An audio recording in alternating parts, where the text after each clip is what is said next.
The afternoon sun slanted through the tall windows of St. Mary Mead's modest library, casting elongated shadows across the worn carpet where the Literary Society had gathered for their monthly meeting.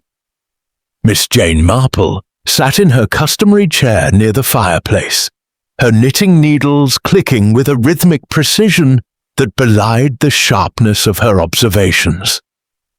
She had found, over her many years, that people tended to speak more freely around an elderly woman occupied with needlework. "Such a charming venue for our little gathering," Mrs. Bantry was saying, gesturing toward the library's newly renovated reading alcove. "The window seat is absolutely delightful." The window seat in question had been the pride of the recent refurbishment. A cushioned bench built into the bay window overlooking the library's small garden. It had become quite popular among the regular patrons, particularly for those wishing to escape into their books undisturbed. "Indeed," agreed Colonel Melchett's wife, helping herself to another cucumber sandwich from the tea service. "Though I must say, there's been rather an odd atmosphere about it lately." Miss Marple's needles paused for the briefest moment. "How curious!" Mrs. Melchett lowered her voice conspiratorially. "She claims it feels unlucky. Said she always gets the most dreadful headaches when she reads there." The librarian, Miss Patience Crowe, a thin woman in her early 40s with nervous hands and an anxious disposition, interjected quickly. "Oh, I'm sure it's nothing. Perhaps the light is too bright for some. We could install a curtain."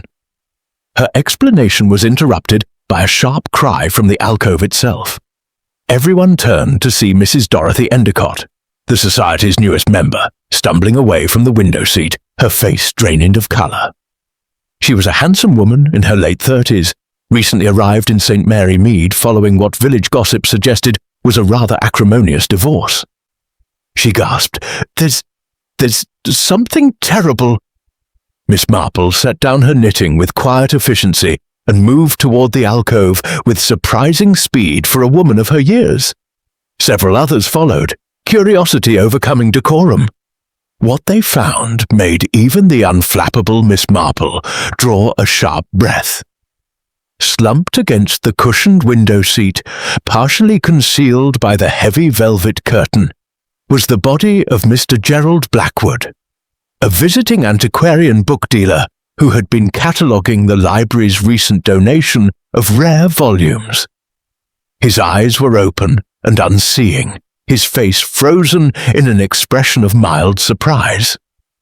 A leather-bound volume lay open on his lap, a first edition of a Victorian murder mystery, rather ironically. "Don't touch anything," Miss Marple said firmly, her voice cutting through the rising panic. "Mrs. Bantry, would you be so kind as to telephone for Dr. Haydock and Inspector Slack?" But even as she spoke, Miss Marple's keen eyes were taking in every detail of the scene before her. The positioning of the body, the book, the teacup on the small side table, still half full, with a faint lipstick stain on the rim that was decidedly not Mr. Blackwood's shade. The way one of the cushions was slightly askew, as if someone had sat beside him recently, and most telling of all, the faint bitter almond scent that hung in the air, barely perceptible beneath the library's usual smell of old books and furniture polish. Dr. Haydock arrived within 15 minutes, his examination swift and professional. Inspector Slack followed shortly after, his perpetually irritated expression even more pronounced than usual. Slack demanded. "Poison, I should say," Dr. Haydock replied grimly. "Cyanide, most likely, given the rapidity of death and that smell." Inspector Slack's chest puffed out importantly. "Right then." "I did," Mrs. Endicott said faintly, having been revived with smelling salts and brandy. "I came to fetch a book I'd left earlier, and saw his hand hanging down behind the curtain." Miss Crowe consulted her records with trembling hands. The library was open from 9 o'clock this morning. Mr. Blackwood signed in at 10. Then we had Miss Marple asked quietly, nodding toward the cup. Slack frowned at her. Mr. Blackwood appears to have been drinking tea, yet the library doesn't provide refreshments except during special events. Miss Crowe twisted her hands together. I did. He asked for tea around 11:45, said he had a headache and thought tea might help. Inspector Slack's eyes narrowed. Did you now? The librarian went even paler.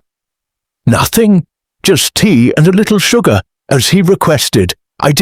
You can't think I... Now, Inspector, Miss Marple said mildly, I'm quite certain Miss Crowe would have no reason to harm Mr. Blackwood. However, it would be wise to discover if anyone else had opportunity to interfere with the tea between the time it was prepared and when The inspector harumphed, but made a note in his book. As he did so, Miss Marple's gaze drifted once more around the scene. The Victorian murder mystery on the dead man's lap. The window seat where, according to Mrs. Melchett's niece, readers had been feeling unwell. The lipstick-stained teacup that didn't match Miss Crowe's modest appearance. Tell me, she said conversationally, had Miss Crowe hesitated? Well, Mrs. Thorpe came by yesterday. She donated the rare books he was cataloguing, wanted to see how he was progressing. And there was a gentleman this morning, said he was a colleague of Mr. Blackwood's from London. Slack barked. Tall, well-dressed, dark hair. Miss Marple filed this information away in her orderly mind, where it joined a growing collection of observations. She thought of the maid in her nephew's household who had been so helpful and efficient, right up until the day valuable silver went missing. Everyone had been shocked. But Miss Marple had noticed how the girl's helpfulness always seemed to place her exactly where she needed to be to overhear private conversations, to have access to locked rooms, to know everyone's routines. Position and opportunity, she reflected, mattered far more than appearance. As Inspector Slack began his official interviews, separating the Literary Society members and questioning each in turn, Miss Marple remained in her chair, her knitting resuming its steady rhythm. But her mind was far from idle. Someone had poisoned Gerald Blackwood in a public library in broad daylight. Someone who knew he would be there, alone, at the window seat. Someone who had either brought poisoned tea or had access to poison the tea Miss Crowe had prepared. And someone who had been clever enough, or desperate enough, to do it in a place where several people had recently complained of feeling unwell, creating a perfect cover for their crime. The window seat, Miss Marple thought, clicking her needles together, was proving to be far deadlier than any fictional murder in the books that surrounded it. The question was, why? The village of St. Mary Mead had witnessed its share of scandals over the years, but nothing quite generated the fervour of a murder in the library. By evening, the high street buzzed with speculation, theories multiplying like rabbits in springtime. Miss Marple, walking to the vicarage for dinner, heard no fewer than 6 different versions of events, each more fantastical than the last. Poison in the books themselves, I heard, Mrs. Price from the bakery was telling anyone who would listen. Those rare volumes Mrs. Thorpe donated, probably cursed, if you ask me. Miss Marple paused to purchase a loaf of bread, her expression one of polite interest. I believe Mr. Thorpe passed away from a heart condition, though I may be mistaken. Had Mrs. Thorpe known Mrs. Price leaned closer, flour dusting her ample bosom. "That's just it, Miss Marple. My cousin works at the post office in Much Benham, and she swears Mrs. Thorpe received letters from London, from a book dealer's address, for months before she made that donation." This was interesting indeed. Miss Marple filed it away with her other observations, thanked Mrs. Price, and continued on her way. At the vicarage, she found Leonard Clement, the village vicar, pacing his study with unusual agitation. His wife, Griselda, considerably younger and far more worldly than her clerical husband, was curled in an armchair looking troubled. "It's too dreadful," Leonard said, running a hand through his thinning hair. "Gerald Blackwood attended my service just last Sunday. Seemed a decent sort." Griselda sat up straighter. "Only that people rarely murder without reason, my dear. Strong reason. Money, love, revenge, fear. These are the usual motivations." "Mr. Leonard asked. Miss Marple sipped her sherry thoughtfully. "Old books can contain old secrets. Family histories, forgotten scandals, proof of things people would rather keep buried." Griselda's eyes widened. "It's merely a possibility. Though I confess, the matter of that tea troubles me more. Miss Crowe prepared it in her office, but she was called away, I remember now, to help Mrs. Bantry find a reference book just before she brought it to Mr. Blackwood." Leonard frowned. "Precisely. And according to Miss Crowe's statement to Inspector Slack, which I couldn't help but overhear, Mr. Blackwood had been quite particular about his tea. Wanted it at exactly 11:45, with 2 sugars and a dash of milk." The vicar and his wife exchanged glances. It was Griselda who spoke first. "You're thinking it was planned. Someone who knew Miss Crowe's routines, who knew she would be interrupted." Miss Marple set down her glass with deliberate courage. "Tell me, have either of you noticed anything unusual about Mrs. Leonard looked bewildered, but Griselda's expression grew calculating. She had, Miss Marple reflected, a sharp mind beneath her frivolous exterior. "Now that you mention it," Griselda said slowly, "she joined the Literary Society rather suddenly. Made quite a point of it, actually, despite only being here 3 weeks. And she asked several questions about Mrs. Miss Marple's needles began their clicking rhythm as she drew her knitting from her bag. A knock at the study door interrupted them. The vicar's maid entered looking flustered. "Begging your pardon, sir, but there's a gentleman here asking for Miss Marple. Says it's urgent. A Mr. Miss Marple raised her eyebrows slightly. "I don't believe I know a Mr. Marsh. Something about Mr. Blackwood, miss." The room fell silent. Miss Marple rose with quiet dignity, smoothing her skirts. "How very interesting. I suppose I should see what he wants. Leonard, perhaps you might join me." Geoffrey Marsh proved to be exactly as Miss Crowe had described. Tall, distinguished, with dark hair silvering at the temples, and an expensive suit that spoke of London prosperity. His face, however, bore lines of genuine distress. "Miss Marple, forgive the intrusion, but Inspector Slack mentioned you were present when Gerald was found. I must know, did he suffer?" Miss Marple studied him with her clear, penetrating gaze. "Mr. Marsh, perhaps you should tell us first about the nature of your business with Mr. Blackwood." Marsh's composure cracked slightly.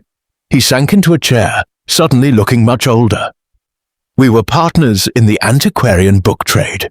Gerald specialized in Victorian literature, while I focused on manuscripts and documents.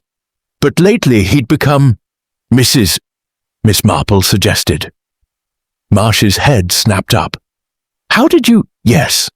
Gerald believed there was something wrong with the provenance of those books. Some of the volumes in that collection shouldn't exist, at least not outside of certain private libraries. I'm suggesting, Marsh said carefully, that Gerald may have discovered evidence of a theft that occurred 30 years ago. A theft that was never solved, though it ruined reputations and destroyed lives. If the books in Mrs. He didn't need to finish. Miss Marple understood perfectly. Someone's carefully constructed life, built on lies and stolen property, would come crashing down. Someone who would kill to keep that from happening. Mr. Chapters, the Ashworth affair. Geoffrey Marsh's hands trembled slightly as he accepted the brandy Leonard offered him. The study had grown dim with the approaching evening, and Griselda lit the lamps, casting warm pools of light that somehow made the shadows deeper. The Ashworth collection, Marsh began, his voice hollow with memory. In 1895, Lord Edmund Ashworth possessed one of the finest private libraries in England. Medieval manuscripts, first editions, rarities beyond price. Miss Marple's needles never paused, but her attention was absolute. She prompted gently. The library was his obsession. He catalogued every volume personally, kept meticulous records. Then, in the winter of 1895, he hosted a house party at his estate in Hampshire. Among his guests were several notable collectors, scholars, and dealers. Marsh paused, taking a steadying sip of brandy. Outside, the church bells tolled 7 o'clock, their sound mournful in the gathering dusk. Lord Ashworth died attempting to save his books. The fire was ruled accidental. A fallen lamp, they said. But in the aftermath, when his son attempted to salvage what remained, he discovered that the most valuable volumes had vanished. Not burned, mind you, simply gone. The insurance investigators suspected theft, but the fire had destroyed all evidence. The scandal nearly destroyed the family. Young Lord Ashworth, Edmund's son, spent his entire fortune trying to trace the books, hiring investigators, following leads that went nowhere. Leonard leaned forward, his clerical collar catching the lamplight. Ah, but that's the diabolical cleverness of it, Marsh said bitterly. The thief, or thieves, waited. 30 years is a long time. People forget. The original investigators died. Records were lost or destroyed in the Great War.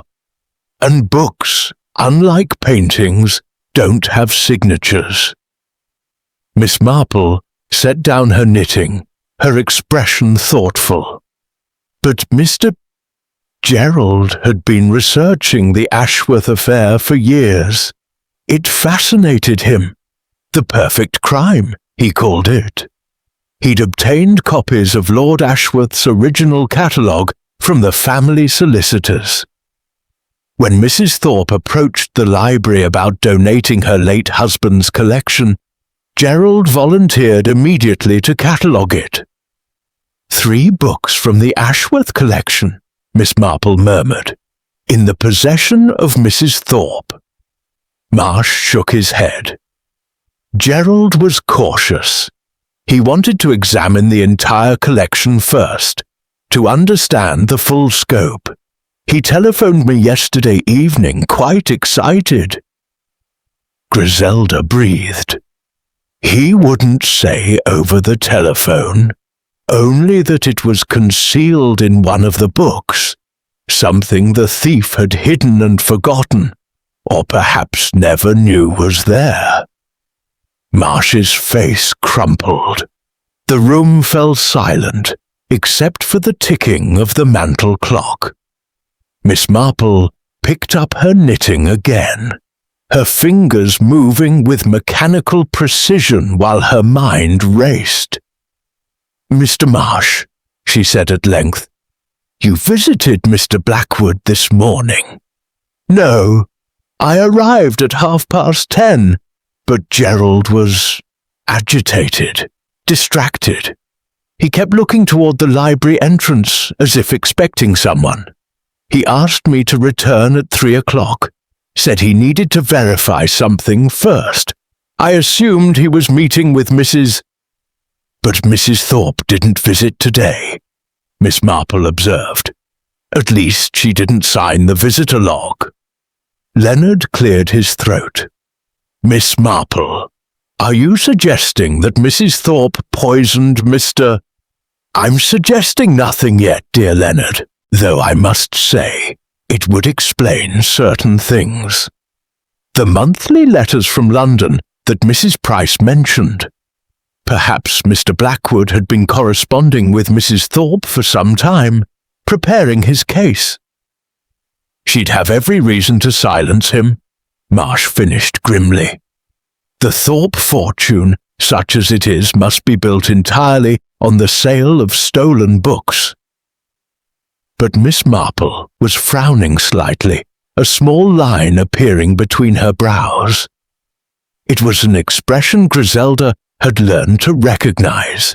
It meant something didn't quite fit. "And yet," the elderly woman said slowly, "Mrs. Thorpe voluntarily donated the books to the library. Why would she do such a thing if she knew they were stolen? Why not simply keep them hidden, or sell them discreetly abroad?" This observation brought Marsh up short. He opened his mouth, closed it, then said uncertainly, "Perhaps she didn't know." "Perhaps," Miss Marple agreed, though her tone suggested she remained unconvinced. "Mr. Marsh, you said Mr. Blackwood found proof hidden in one of the books." "I'm afraid not. He was examining several volumes when I arrived this morning. There was a Victorian 3-volume novel, something about a governess, I think, a collection of Tennyson's poetry." Miss Marple's needles clicked faster. A murder story. How perfectly ironic that evidence of an old crime should be hidden in a tale of fictional death, while the man who discovered it met his own very real end. "I think," she said decisively, rising from her chair, "that we must speak with Mrs. Thorpe immediately, and we should examine those books very carefully indeed. Whatever Mr. Blackwood discovered, it cost him his life." As they prepared to leave, Miss Marple noticed Marsh's hands were still trembling. Fear, grief, or perhaps something else entirely. In her long experience, she had learned that the person who brought information was not always quite as innocent as they appeared. Thornfield House stood at the edge of St. Mary Mead, a substantial Victorian dwelling of grey stone with ivy creeping up its walls like grasping fingers. As Miss Marple, Leonard, and Geoffrey Marsh approached through the gathering twilight, lights blazed from every window. An unusual extravagance, that suggested either celebration or distress. The door was answered not by a servant, but by Mrs. Thorpe herself. She was a handsome woman in her late 50s, with iron-grey hair swept into an elegant chignon, and a face that might once have been beautiful before grief, or worry had carved deep lines around her mouth and eyes. She wore black. Not the fresh black of new morning, but the faded black of old sorrow, worn thin by time. "Vicar," she said, her voice steady despite the wariness in her eyes. "Miss Marple, I've been expecting you, and you must be Mr. Marsh. Gerald spoke of you." The drawing-room was a curious mixture of shabby gentility and unexpected wealth. The furniture was worn, the carpet threadbare in places, yet the walls were lined with magnificent bookshelves, holding leather-bound volumes that gleamed richly in the lamplight. It was the room of someone who had chosen books over comfort, knowledge over appearance. Mrs. Thorpe gestured for them to sit, but remained standing herself, her back very straight, her hands clasped before her like a woman awaiting judgment. "You've come about the murder," she stated flatly. "The police were here an hour ago." A bitter smile touched her lips. Miss Marple's eyebrows rose fractionally. Such immediate confession was unusual, and therefore suspicious. "Mrs. She laughed, a sound without humour. "Oh, I intend to, Vicar. I'm rather tired of lies. My husband, Arthur Thorpe, was a book dealer. Quite successful, or so everyone believed. We lived well. Travel, fine clothes, this house. I never questioned where the money came from. Why would I?" She moved to the window, gazing out at the darkening garden. Her reflection in the glass looked ghostly, insubstantial. "Arthur died 6 months ago. Heart failure, the doctors said, though I suspect it was guilt that truly killed him. As I sorted through his affairs, I discovered the truth. Letters, documents, a hidden ledger detailing 30 years of careful deception. My husband had been selling stolen books, the Ashworth collection among others, piece by piece, through various dealers and auction houses across Europe." Geoffrey Marsh leaned forward, his face hard. "You knew the books were stolen, yet you donated them to the library?" Mrs. Thorpe turned from the window, her eyes blazing with sudden intensity. "Because I wanted them gone. Because every volume in this house felt tainted, cursed. I couldn't sell them. That would make me complicit in Arthur's crimes. I couldn't keep them. How could I, knowing a man had died for them? So yes, I donated them, anonymously at first, but when Gerald Blackwood began making inquiries about rare Victorian volumes, I knew someone had finally connected them to the Ashworth theft. I contacted him directly." Miss Marple's voice was quiet but penetrating. "Everything I knew. I gave him Arthur's ledgers, his correspondence, all the evidence of his crimes. I wanted the truth to come out, wanted the books returned to their rightful owners, Lord Ashworth's descendants." Her voice broke slightly. "He was a kind man, patient with my shame."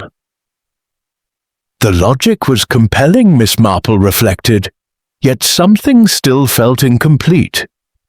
She thought of young Betty from her village, who had wept so convincingly over the missing silver, claiming it must have been the gardener, right up until the constable found it hidden in Betty's own cottage.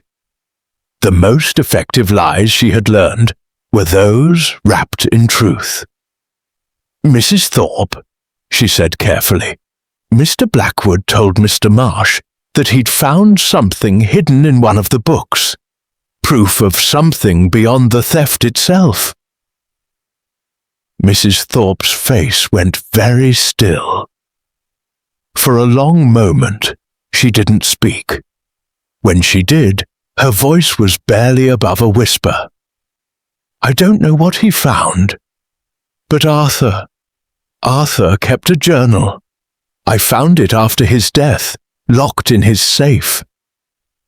Most of it detailed his acquisitions, his sales, but there were other entries.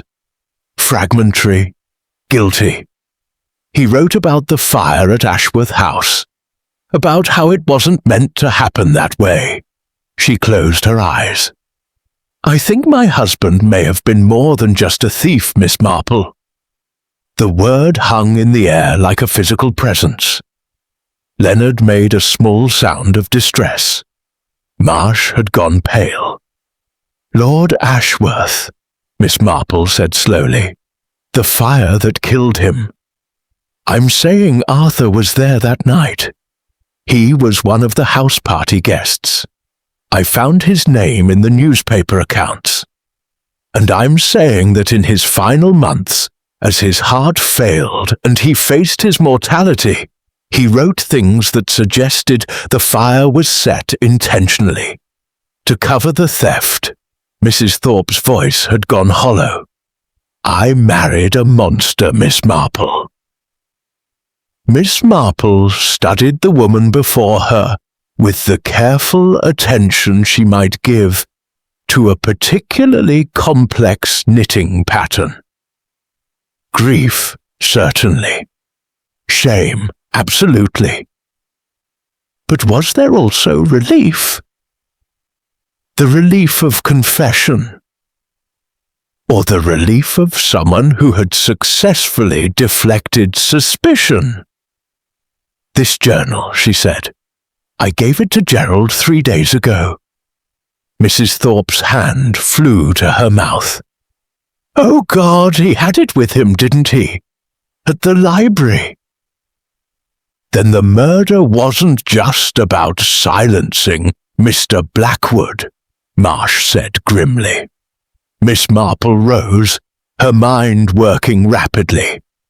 Inspector Slack mentioned nothing about a journal among Mr. Blackwood's effects, which means either it wasn't with him when he died, or the killer took it, Leonard finished. The implications were chilling. Someone had committed murder in a public place in broad daylight, and had been calm enough afterward to search the body and remove evidence.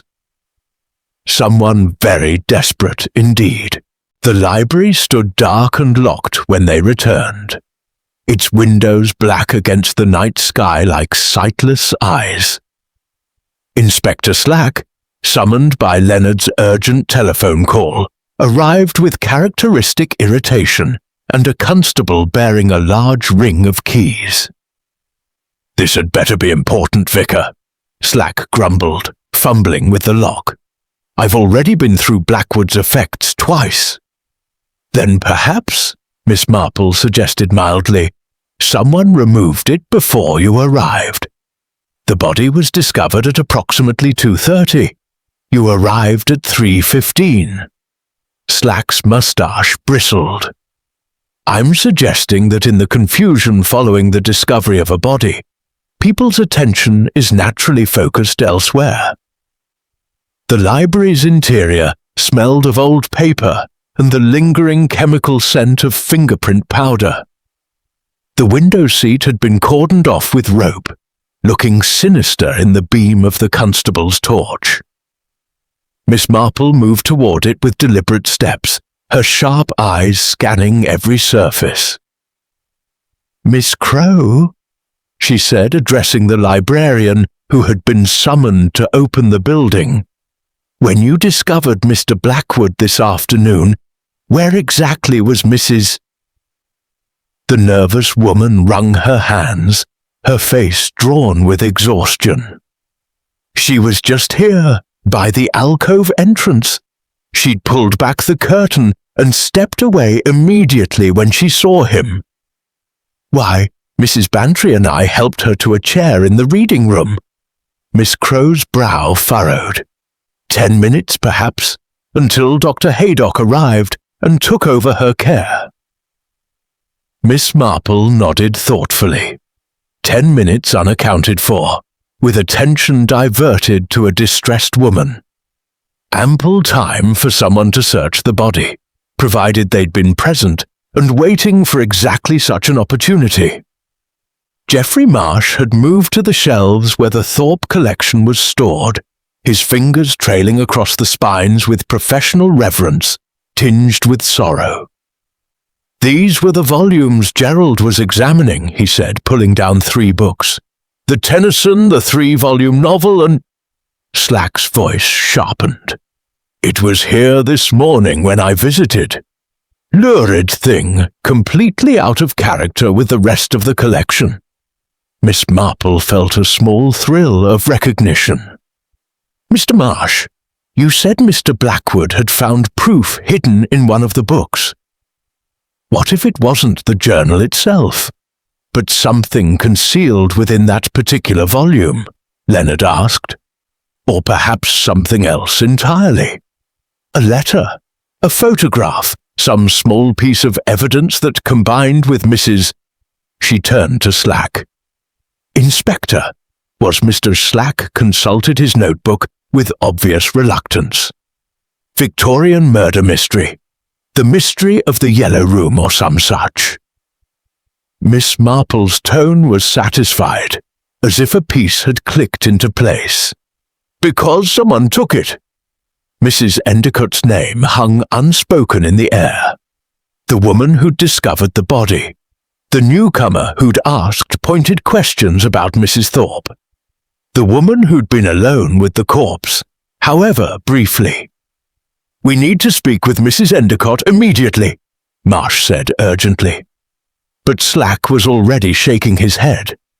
Can't be done. She left on the evening train to London. Said the shock was too much. Needed to stay with her sister. How convenient, Miss Marple murmured. She moved closer to the window seat, examining the cushions with minute attention. The light revealed what daylight had obscured.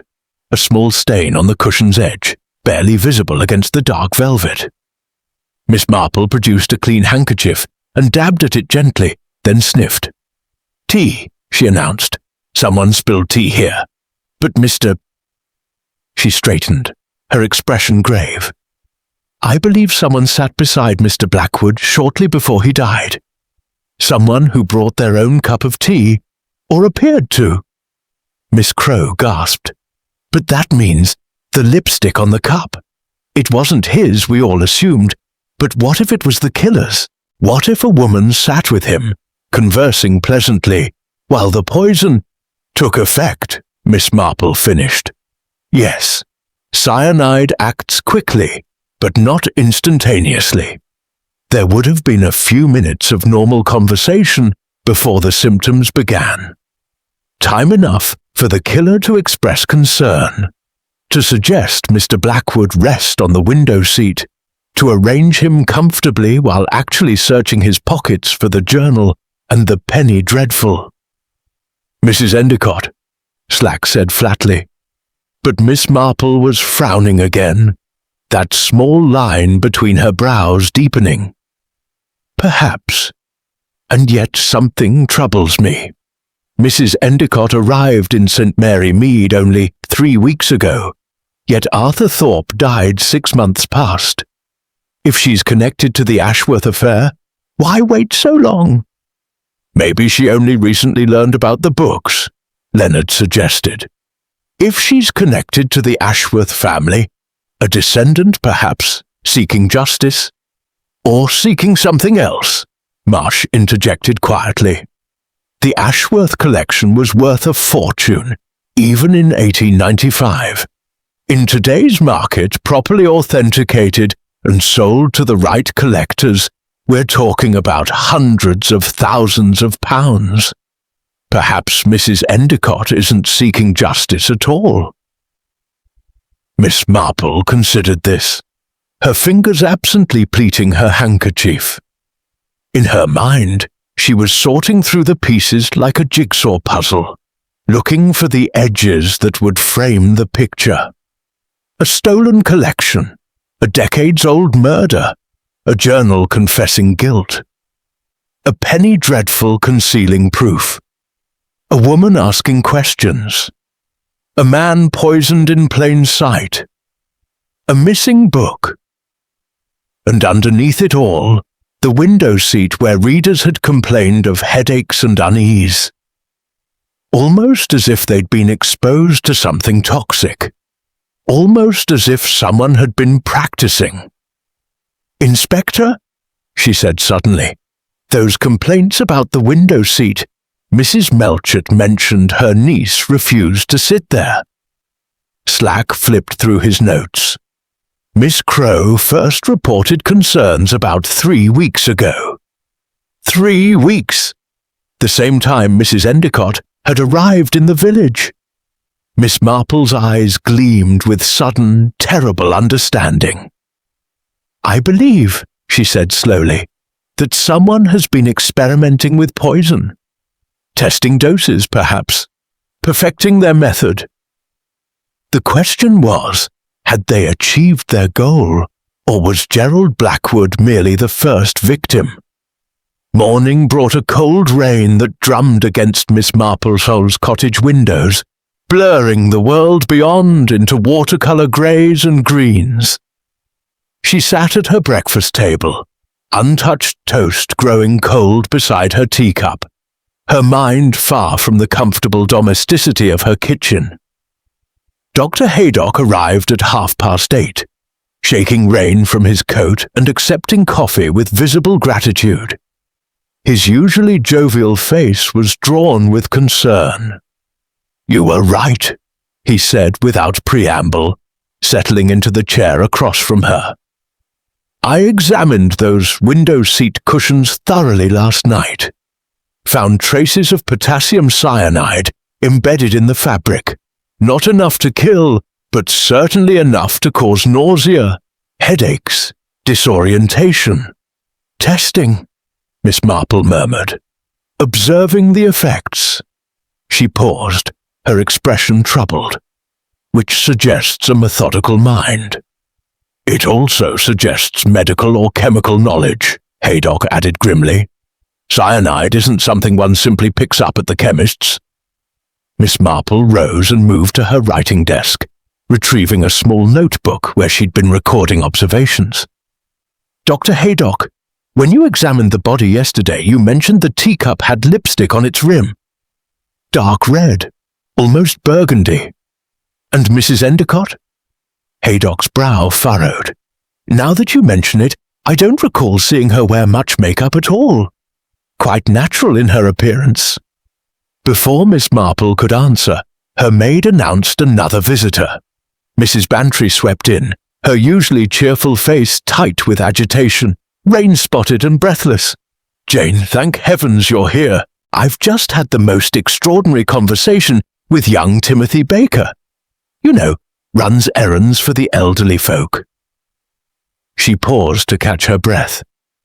"He was at the library that afternoon, collecting books for his grandmother around noon. Said he saw Mrs. Endicott arrive. But Jane, she wasn't alone. She was talking with someone in a motor car just outside the library. A man. Timothy couldn't see his face clearly, but he heard Mrs. The room fell silent except for the relentless drumming of rain. Miss Marple's hands stilled on her notebook. 1 o'clock, she repeated softly. Yet Mr. Blackwood wasn't discovered until 2:30. "The poison wasn't in Miss Crowe's tea at all," Haydock finished, understanding dawning. "It was administered later, during that unaccounted hour between 1 and 2. Someone who had arranged to meet him there," Miss Marple added, "which means Mr. Blackwood was expecting his visitor, perhaps even welcomed them." Mrs. Bantry sank into a chair. "But who was the man in the motor car?" Miss Marple's mind was racing through possibilities like her fingers through knitting stitches, finding the patterns others missed. A man in a motor car. A woman who asked pointed questions about Mrs. Thorpe. A penny dreadful containing hidden proof. A journal confessing to murder. Mrs. He said it was expensive looking.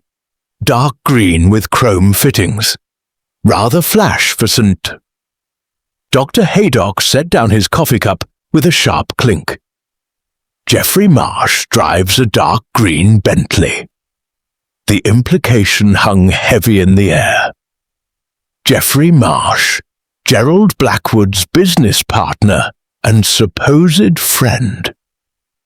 The man who had brought information about the Ashworth theft, who had seemed so grieved by Blackwood's death, who had been conveniently absent during the crucial hours. He told us he left at 10:30 and returned at 3:00, Miss Marple said slowly. But what if he never truly left? What if he simply moved his motor car out of sight and waited? He would have known Mr. Blackwood's habits, his schedule. Mrs. Bantry protested. Miss Marple rose and moved to the window, watching rain cascade down the glass in rivulets like tears. Were they? Or was Mr. She turned back to face them. Consider, if the Ashworth books could be properly authenticated and their theft proven, they would need to be returned to the Ashworth descendants. But what if there are no descendants? What if the Ashworth line ended and the estate, including rights to recover stolen property, passed to distant relations? Haydock's eyes widened. You think Marsh represents the Ashworth heirs? I think Mr. Marsh may have more complex motives than simple friendship, but there's still the matter of Mrs. Endicott. Timothy saw them together, speaking of the window seat. Unless, Mrs. Bantry said hesitantly, she was being used, given instructions without understanding their true purpose. It was an astute observation, and Miss Marple nodded approvingly. Indeed. A clever murderer doesn't simply commit the crime. They create alternative suspects. Someone new to the village, asking suspicious questions, conveniently discovering the body. If we hadn't thought to question deeper, Miss Marple returned to her chair, her expression determined. We need to find that penny dreadful. It contains proof that someone desperately wanted to conceal. Proof worth killing for. Mrs. Endicott may have taken it, but on whose instructions? A thought struck her suddenly, sharp as a pin. Dr. Haydock, when you examined Mr. No, actually. Everything was in place. Wallet, pocket watch, handkerchief. Then perhaps the killer didn't have time to search thoroughly after all. Mrs. Bantry leaned forward eagerly. I think, Miss Marple said carefully, that a man who spent his life with books would know exactly where to hide something in a library. She gathered her things with quiet efficiency. Come, we must return to the library immediately, and I believe we should invite Mr. Marsh to join us. Haydock asked. If he's the killer, then we shall be very careful indeed, Miss Marple replied, her voice pleasant, but her eyes steel bright. The library's atmosphere had changed overnight. What had been a sanctuary of quiet learning now felt oppressive. Shadows pooling in corners despite the grey daylight filtering through rain-streaked windows. Miss Crowe unlocked the doors with trembling hands, her face pale and drawn from sleepless hours. I've been thinking of resigning, she confessed to Miss Marple as they entered. How can anyone feel safe reading here now? Every time I look at that window seat, I see poor Mr. Courage, my dear, Miss Marple said gently, patting the woman's arm. The truth will set many things right, including your peace of mind. Now, I need you to think very carefully. On the day of the murder, after you brought Miss Crowe pressed her fingers to her temples, concentrating. Actually, yes, I remember now. I was shelving returns around 12:30, and I noticed him standing by the reference section. He had several books in his arms, seemed to be consulting the card catalogue. The Victorian literature reference books. Miss Marple's eyes gleamed with satisfaction. She moved purposefully toward the indicated section, her gaze travelling across spines with the practised eye of someone who had spent a lifetime among books. Dr. Haydock and Mrs. Bantry followed, while Miss Crowe hovered anxiously nearby. The reference section was formidable. Thick volumes on literary criticism, author biographies, comprehensive indices of Victorian publications. Books that were consulted but rarely borrowed, their pages stiff with disuse. A perfect hiding place, Miss Marple murmured. Her fingers traced along the spines, then paused.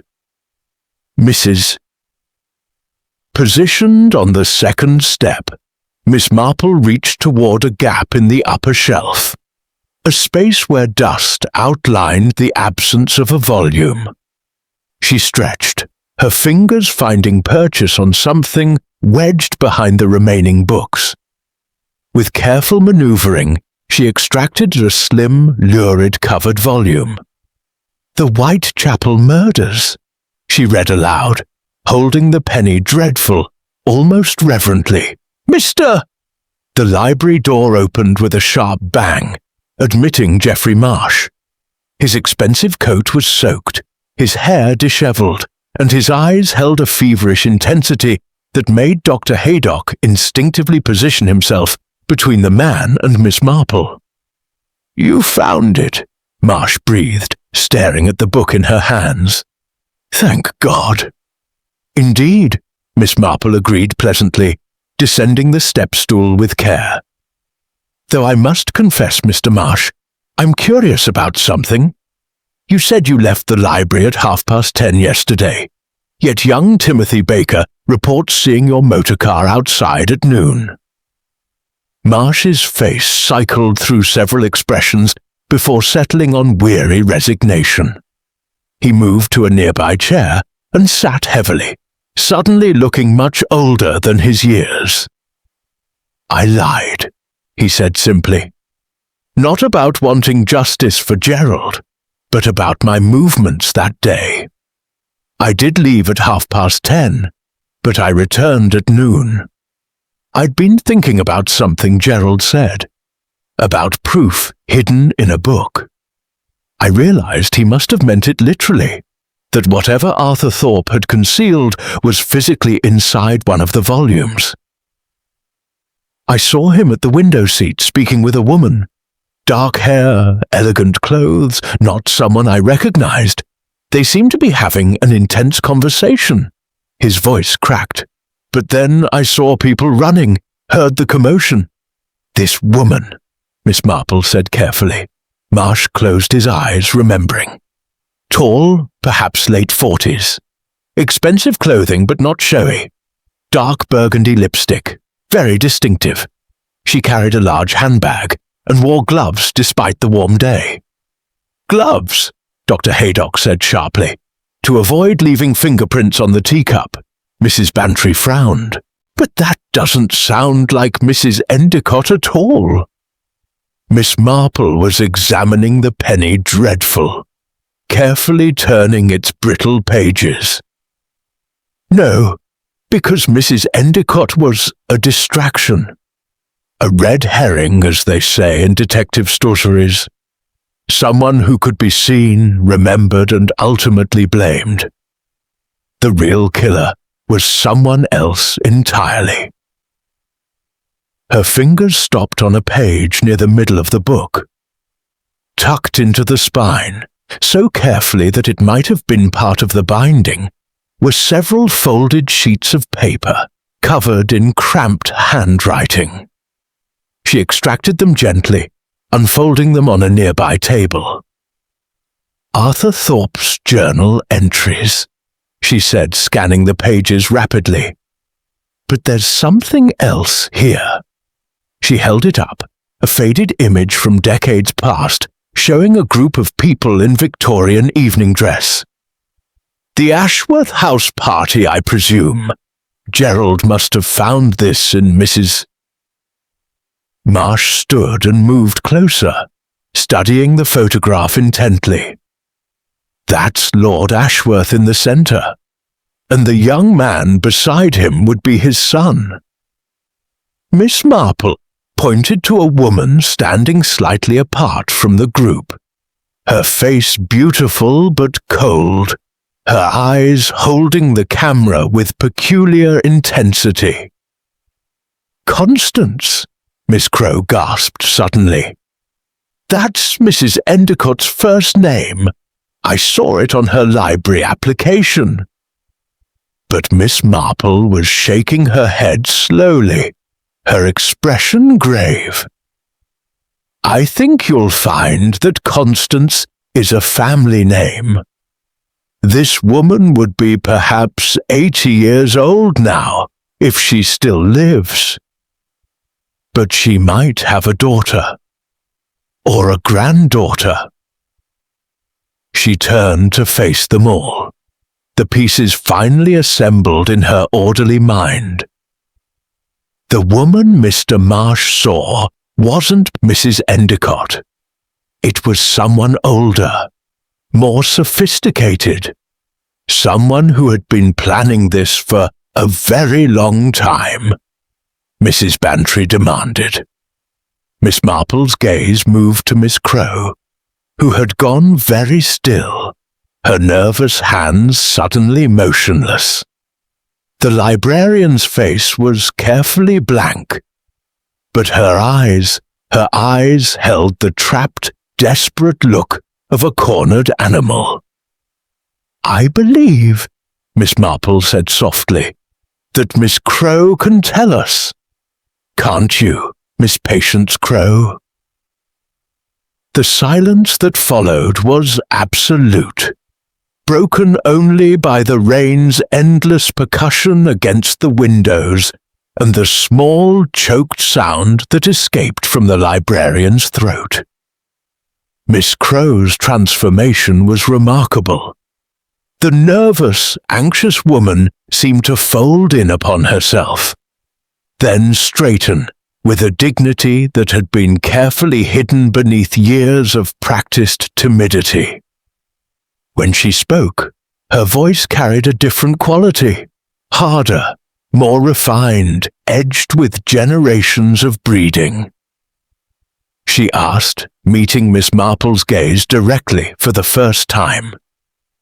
I began to suspect yesterday evening, though I couldn't be certain until now. Several small things accumulated. The way you knew precisely where every book belonged, suggesting intimate familiarity with the collection. Your nervousness, which I initially attributed to the shock of murder, but which seemed more like the anxiety of someone whose carefully constructed life was collapsing. Miss Crowe, or rather Miss Ashworth, looked down at her fingers bare now that she'd removed her gloves in the warmth of the library.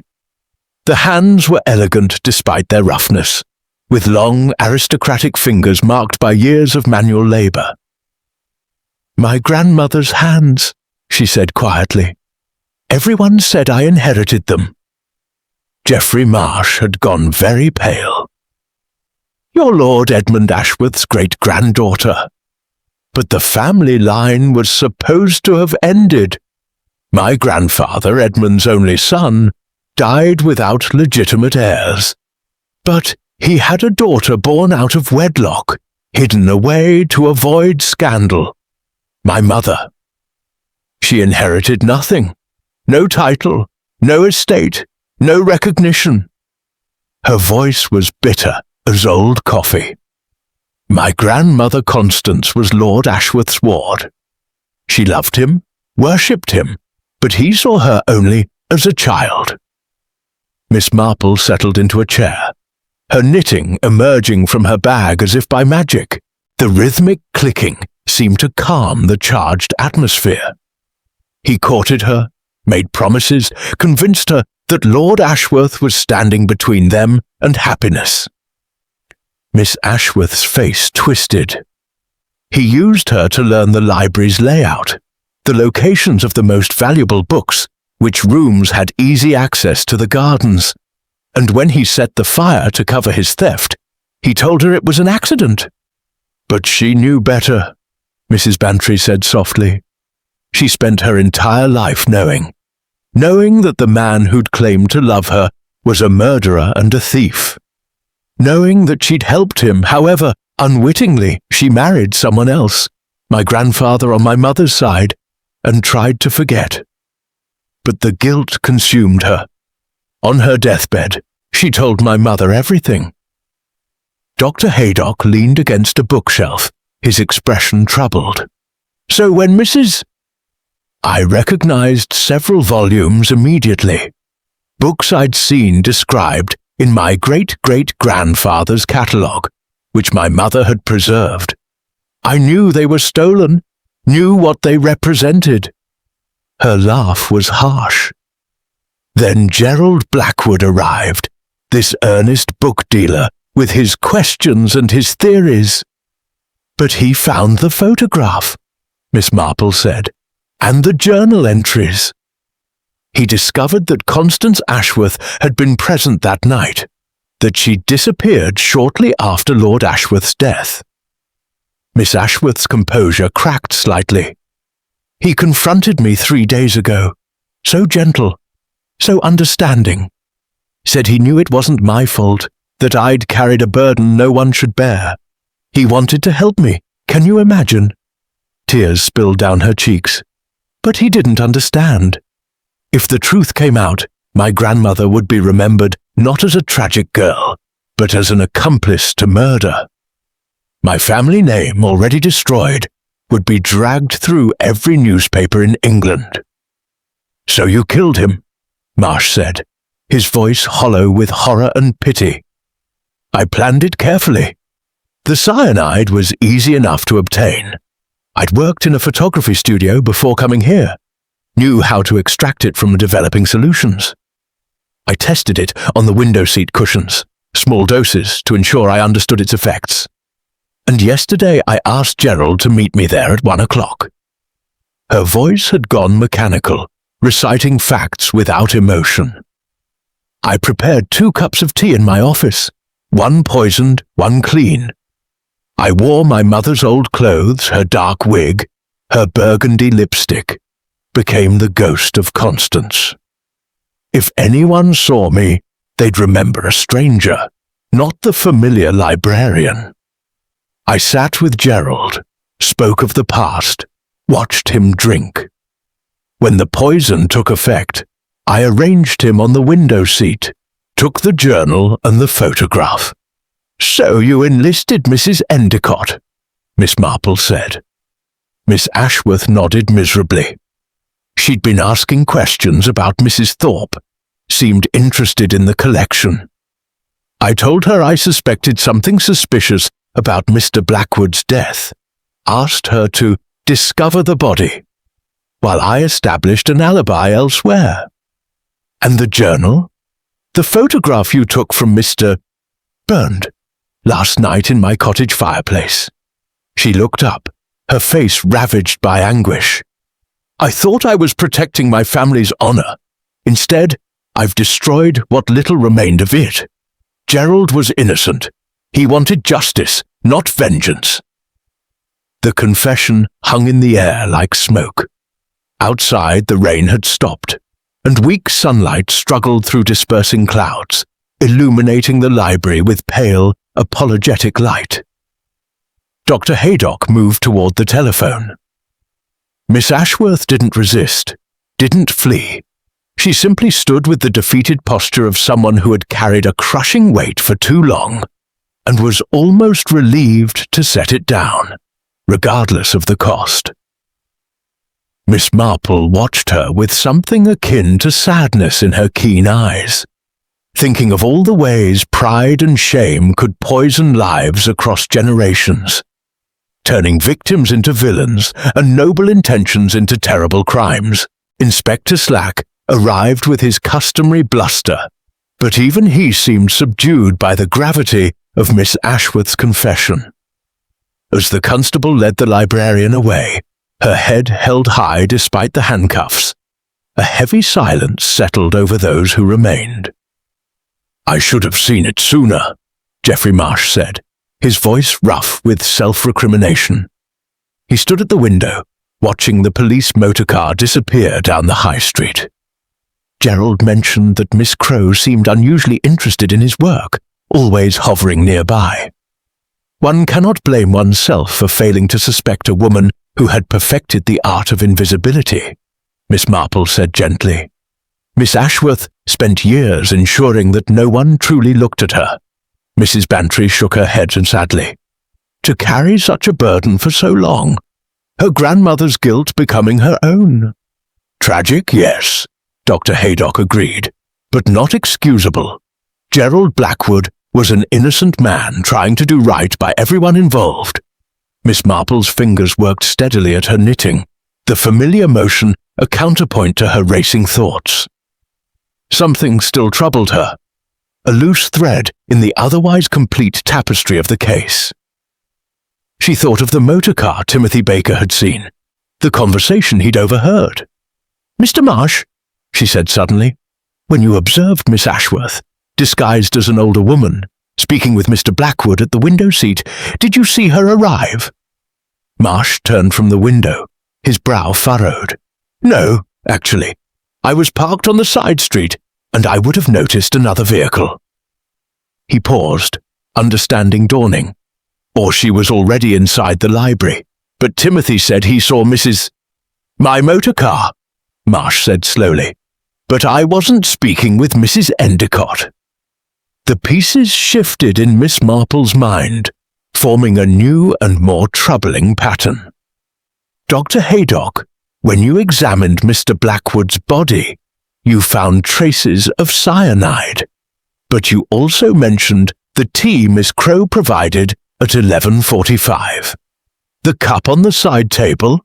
Yes, of course." Miss Marple set down her knitting with decisive precision. "Then Miss Ashworth is lying. Or rather, she's telling a partial truth to conceal something even more damaging. The poisoned tea wasn't the tea Miss Crowe prepared in her office." "But Miss Ashworth confessed to everything," Mrs. Bantry protested.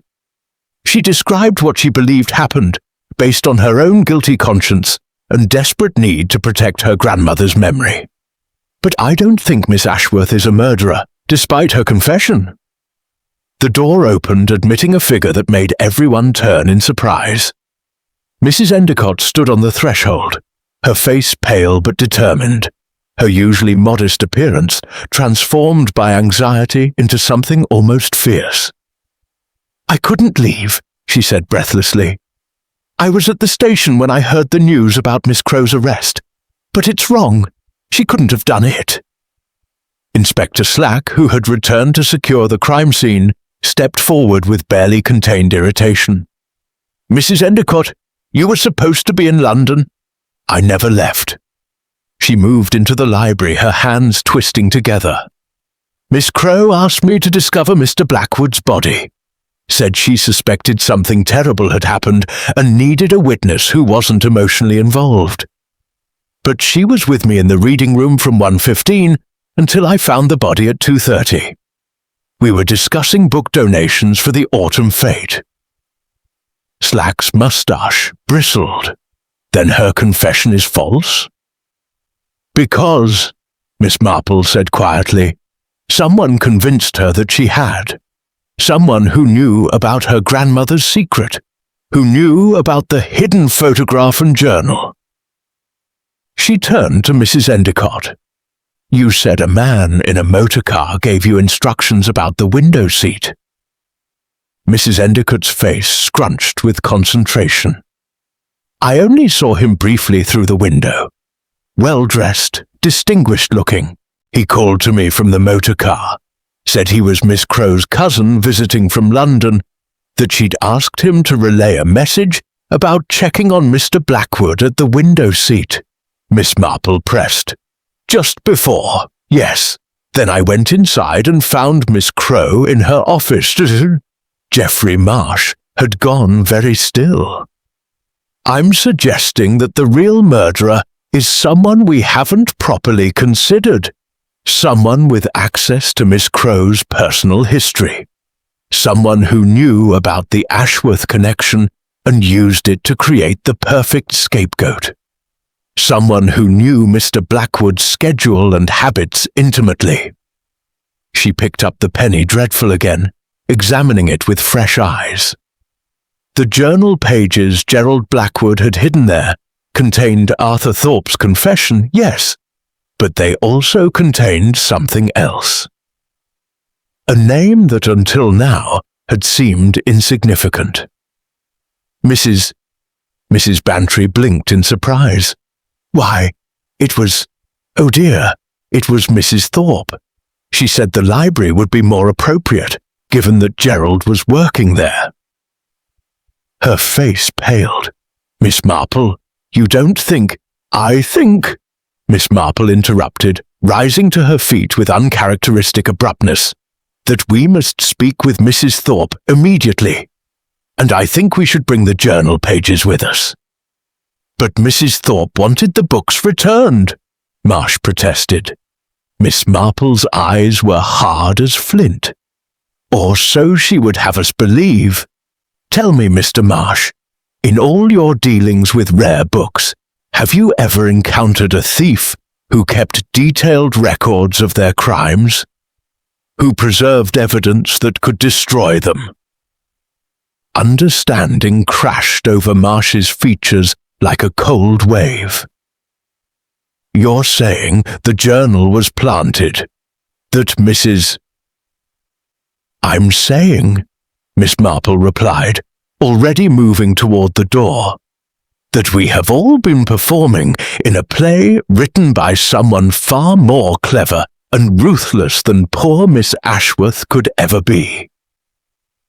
Thornfield House appeared different in daylight, its grey stones less forbidding, its ivy-covered walls almost picturesque under the clearing sky. Yet as Miss Marple approached with her assembled company, Inspector Slack, Dr. Haydock, Geoffrey Marsh, and Mrs. Bantry, she felt the prickling sensation of walking into carefully laid trap. The door stood slightly ajar, which was unusual. More unusual still was the absence of any response to their knocking. Inspector Slack, ever practical, pushed the door fully open and called out, "Mrs. Thorpe, police!" Silence answered, thick and expectant.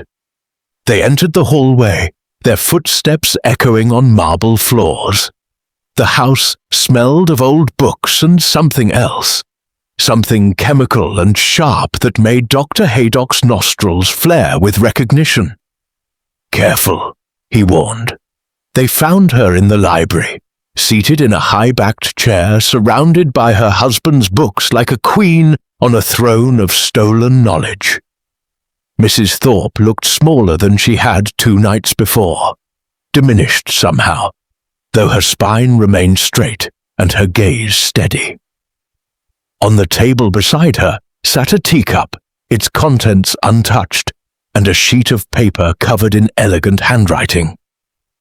"I wondered when you'd arrive, Miss Marple," she said, her voice calm despite the tremor in her hands. "You're rather more perceptive than I anticipated. Most people see what they expect to see. A grieving widow, a repentant thief's wife.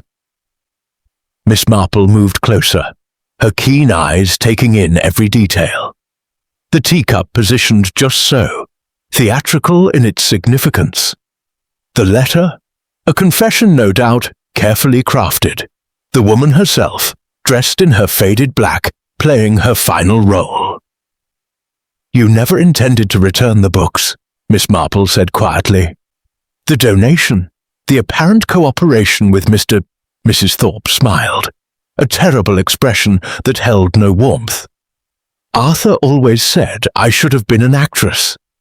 I certainly gave a convincing performance as the unknowing wife, didn't I?" She laughed, brittle as breaking glass. "You were Arthur's partner from the beginning," Geoffrey Marsh said, his voice tight with anger. "Not forgeries.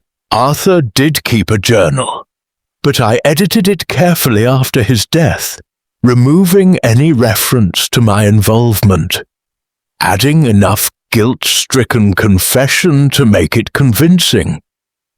The photograph was genuine, however. That silly girl, Constance, so eager to help Arthur steal from the man who'd raised her." Mrs. Bantry gasped. "I made it my business to know. After the fire, Constance disappeared, pregnant with Arthur's child, though he never knew it.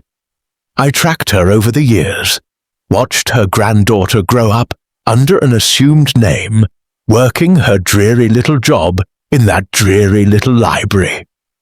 When Mrs. Bantry mentioned St. Mary Mead needed a librarian 5 years ago, I suggested Patience Crowe for the position. The calculated cruelty of it made Miss Marple's hands tighten on her knitting bag. "I spent 30 years preparing," Mrs. Thorpe corrected sharply. "After Arthur died, I knew the collection would eventually attract attention. I needed someone to blame, a story that would satisfy the police while protecting what was mine. Miss Ashworth's connection to Constance was perfect. Motive, opportunity, access.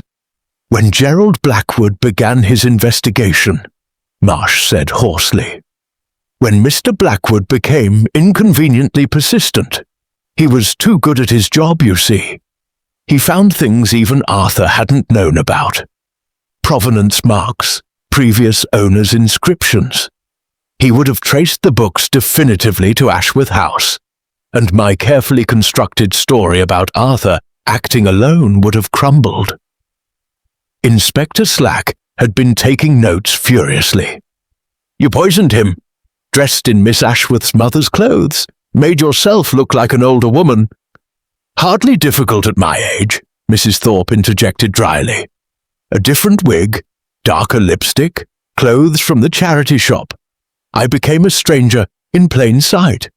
I'd been preparing the window seat for weeks, testing the cyanide's effects, ensuring people would complain of feeling unwell there." "But she wasn't planning anything," Dr. Haydock said. "She was guilty of her grandmother's crime, guilt she'd carried her entire life. When I approached her after the murder, suggested that perhaps she'd acted without fully realizing it, that trauma could cause such gaps in memory, she believed me." Mrs. Thorpe's expression was almost pitying. "Poor broken Patience. She confessed to a crime she didn't commit because I convinced her that she must have, that the poison she'd handled for photography work had somehow found its way into tea she'd prepared in a fugue state." Miss Marple had been studying the woman carefully throughout this recitation, noting the theatrical positioning, the prepared confession letter, the untouched teacup. "And now you've decided to complete your performance with a dramatic exit. The poisoned tea, the suicide note confessing everything." "Very final," Mrs. Thorpe agreed. "What choice do I have? You've unravelled my careful work. Miss Ashworth will be exonerated, and I'll face trial for murder. I'm 70 years old, Miss Marple." She reached for the teacup, but Miss Marple's voice stopped her hand mid-air. Mrs. Thorpe's eyes narrowed. Because, Miss Marple said calmly, I don't believe there's any poison in it at all. This is simply another layer of performance, isn't it? You're not suicidal. You're far too proud, too determined to maintain control. For the first time, uncertainty flickered across Mrs. Thorpe's face. Am I? Then drink it. The silence stretched taut as wire. Mrs. Thorpe's hand hovered over the cup, trembling now with something other than age or infirmity. Finally, she let it fall back to her lap, and her carefully maintained composure shattered like the porcelain she'd used to stage so many deceptions. Damn you, she whispered. The confession letter lay abandoned on the table, its elegant script now revealed as just another calculated deception. Inspector Slack moved swiftly to secure Mrs. Thorpe, though the fight had gone out of her. She sat diminished in her chair, the imperious mask finally stripped away to reveal the frightened, aging woman beneath. Mrs. Thorpe asked, her voice barely audible. Miss Marple settled into a facing chair, her knitting emerging as if by instinct. Several things, really. The theatrical staging was too perfect. A woman truly intent on ending her life doesn't arrange herself quite so carefully for discovery. But more tellingly, you positioned yourself exactly where we would find you immediately upon entering.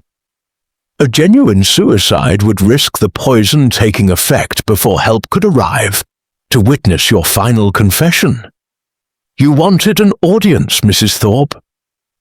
Dr. Haydock demanded. I believe, Miss Marple said, her needles clicking steadily, that Mrs. Thorpe intended to stage an attempted suicide, conveniently interrupted by our arrival. She would be taken to hospital, treated for poisoning that never occurred, and in her weakened state claimed that Miss Ashworth had somehow poisoned her as well, perhaps in revenge for exposing her grandmother's secret.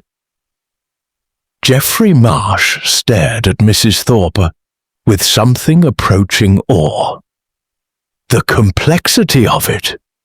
30 years of practice, Mrs. Thorpe said bitterly. 30 years of building a life on Arthur's stolen books, never able to truly sell them for what they were worth, always living in fear of discovery. Do you know what that does to a person? It turns them into a murderer, Mrs. Bantry said coldly. Mrs. Thorpe's laugh was harsh. I was a murderer long before Gerald Blackwood. She looked up, her eyes defiant despite the tears streaming down her aged cheeks. He was going to confess. After all those years, after everything we'd built together, his conscience finally troubled him. He wanted to return the books, face prosecution, clear his soul before death. The room fell silent except for the ticking of a mantel clock and Miss Marple's needles. So you poisoned him, Miss Marple said quietly. I gave him what he wanted, a quick death, peaceful in his sleep, better than the scandal and imprisonment he was courting. Mrs. Thorpe's voice hardened. I protected us, protected our legacy. Inspector Slack closed his notebook with an audible snap. Mrs. Eleanor Thorpe, I'm arresting you for the murder of Gerald Blackwood and Arthur Thorpe. She rose with dignity, though her legs trembled. I suppose there's a certain relief in it, actually. As Slack led her toward the door, Mrs. Thorpe paused beside Miss Marple. You're quite remarkable, you know. I underestimated you.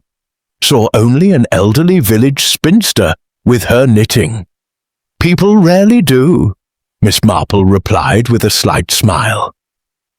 After the police motorcar departed, the remaining group stood in the library surrounded by books that had cost 3 lives.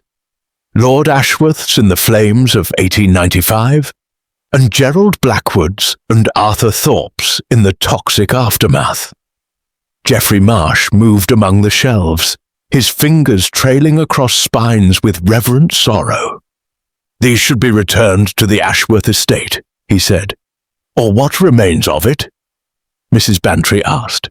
Dr. Haydock straightened from examining the teacup, which did indeed contain nothing more harmful than cold Earl Grey.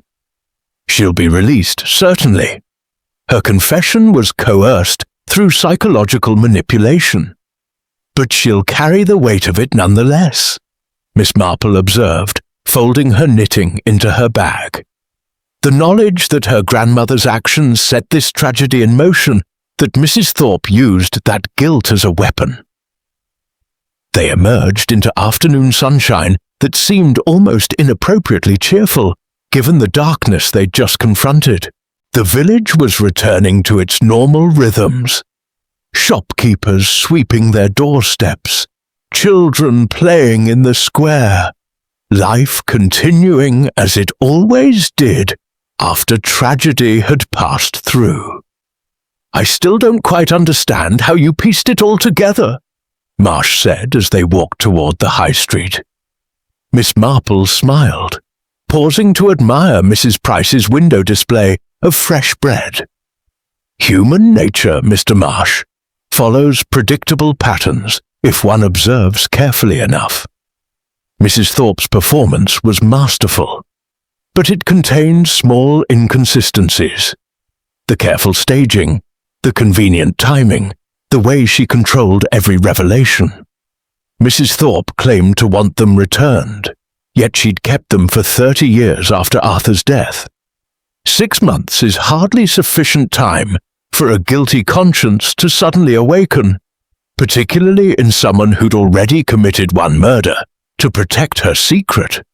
By making herself appear as the repentant widow, Mrs. Bantry said, understanding dawning. Precisely, and by ensuring that Miss Ashworth, already primed by years of proximity and Miss Marple's expression grew somber. It was quite diabolical, really. They reached the vicarage, where Griselda stood in the doorway looking anxious. Leonard's been pacing for hours. Is it true what they're saying? That Mrs. True enough, de Haydock confirmed. Inside, over tea and Leonard's relieved thanksgiving, Miss Marple recounted the essential elements while carefully editing the more salacious details.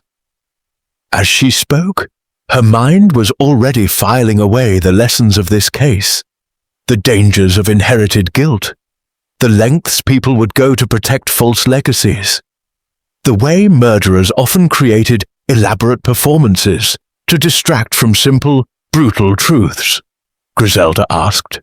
Time heals such associations, Miss Marple said gently, though I suspect they might consider new cushions. As evening drew in and the others departed, Miss Marple remained in the vicar's study, her knitting needles creating something practical and warm from tangled yarn. Outside, St. Mary Mead settled into twilight, its secrets exposed and examined, its wounds beginning the slow process of healing. 3 weeks had passed since Eleanor Thorpe's arrest, and St. Mary Mead had slowly returned to its customary rhythms, though the scandal would provide conversational fuel for years to come. Miss Marple sat in her garden on a particularly fine autumn morning, watching goldfinches dart among the late-blooming roses, while her knitting lay temporarily forgotten in her lap. The library had reopened just yesterday, with Patience Ashworth, no longer hiding behind the name Crow, serving as its temporary custodian until a permanent replacement could be found. The charges against her had been dropped, as Dr. Haydock predicted, though the psychological scars would take far longer to heal than any legal proceedings. A tentative voice drew her attention to the garden gate, where Patience Ashworth stood uncertainly, clutching a small package wrapped in brown paper. "Not at all, my dear." Miss Marple gestured to the garden chair beside her. "I've just made a fresh pot of tea." A ghost of a smile crossed Patience's pale face. "I think I need to reclaim tea from its recent sinister associations." As they settled with their cups, innocent Earl Grey in cheerful china, Patience seemed to gather her courage. She looked different than she had as the nervous librarian. There was a straightness to her spine, a clarity in her gaze that suggested the removal of an enormous burden. "I wanted to thank you," she began, "not just for proving my innocence, but for understanding. When everyone else saw guilt, you saw manipulation." Miss Marple sipped her tea thoughtfully. "I've found that people rarely commit crimes entirely out of character. You spent 5 years as a librarian demonstrating patience, gentleness, and genuine care for books and people. Mrs. Thorpe knew exactly how to exploit my shame. She'd been preparing me for years. Small comments about my grandmother's beauty, questions about my family history, sympathetic observations about the weight of inherited guilt. I thought she was simply being kind, interested in my background. She was a remarkably clever woman," Miss Marple acknowledged. "Patience in both senses of the word, your name and the quality." Patience set down her cup, her hands steadying. "Inspector Slack told me you suspected her before you even confronted her. Several things accumulated, though individually they might have seemed insignificant. The theatrical quality of her confessions, always carefully timed and staged. The convenient discovery of her husband's journal. Too convenient, too perfectly damning. And most tellingly, her intimate knowledge of your family history." "She'd been watching me since I was a child," Patience said quietly. "Inspector Slack found letters in her house, documentation going back 25 years. She tracked my mother's death, my education, even influenced Mrs. Bantry's decision to hire me here. A goldfinch landed on the bird bath, sending ripples across the water's surface. Miss Marple watched it for a moment before responding. And yet, despite all her machinations, you survived." Patience's voice cracked slightly. "I believed I was capable of murder. I confessed to killing an innocent man. It says you carried a burden no person should bear. The guilt of actions committed by someone dead long before you were born. Your grandmother made terrible choices, yes, but she was young, manipulated, and ultimately destroyed by those choices. That guilt was never yours to carry, Patience." Mrs. Tears spilled down Patience's cheeks, the first she'd allowed herself since the nightmare began. Miss Marple offered a clean handkerchief, waiting patiently while the younger woman composed herself. "Miss Marple," asked gently when the tears had subsided. Patience wiped her eyes, a determined set to her jaw. "Geoffrey Marsh has offered me a position with his firm in London. Authentication work, cataloguing research, things I'm actually quite good at. He says it's practical." She paused, reaching for the brown paper package she'd brought. "I found this while organizing Gerald's effects that the police returned." Miss Marple unwrapped the package carefully, revealing a slim, leather-bound volume. A first edition of an Agatha Christie novel, one of the early Miss Marple mysteries. "He wrote it the morning he died," Patience explained. almost as if he knew what was coming and wanted to leave a message. Miss Marple held the book gently, touched by the thoughtfulness of a man she'd barely known. He was a good man. Patience stood smoothing her skirt. I should go. The afternoon train to London leaves in an hour, and I have an interview with Mr. Marsh tomorrow morning. Miss Marple walked her to the gate, noting how differently the young woman carried herself now, head high, shoulders back, no longer trying to disappear into the background. At the gate, Patience turned back. Miss Marple, do you think my grandmother found peace? It was a question that required careful consideration. Miss Marple thought of Constance Ashworth, young and foolish and in love, whose choices had echoed down through generations like ripples from a stone thrown into still water. I think, she said finally, that peace comes not from avoiding guilt, but from acknowledging it, making what amends we can, and choosing to live differently. Your grandmother carried her secret to the grave, which is its own kind of prison. But you, my dear, have been given a chance to break that cycle. Patience nodded, understanding in her eyes. Thank you. As Miss Marple watched her walk down the lane toward the station, she thought about the window seat that had given this mystery its name. It would be reupholstered, the poisoned cushions burned, the space reclaimed for its original innocent purpose, a quiet place to read and reflect. But the real window seat, she reflected, had been in people's minds, the place where they sat with their secrets, their inherited guilts, their carefully constructed lies. Those were the most dangerous seats of all, the ones where readers of human nature could meet their end if they weren't careful to distinguish truth from performance. She returned to her garden chair and her knitting, the goldfinches continuing their cheerful songs. In her hands, the needles resumed their steady rhythm, creating order from chaos, pattern from tangled yarn. St. Mary Mead would heal. It always did. And somewhere in London, Patience Ashworth would begin building a life free from the shadows of the past. That, Miss Marple thought with satisfaction, was perhaps the best resolution any mystery could offer.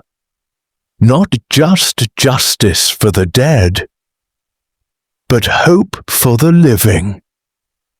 The afternoon sun warmed her shoulders as she worked, and if she occasionally glanced at the Christie novel resting on the table beside her, no one was there to notice the small, pleased smile that touched her lips.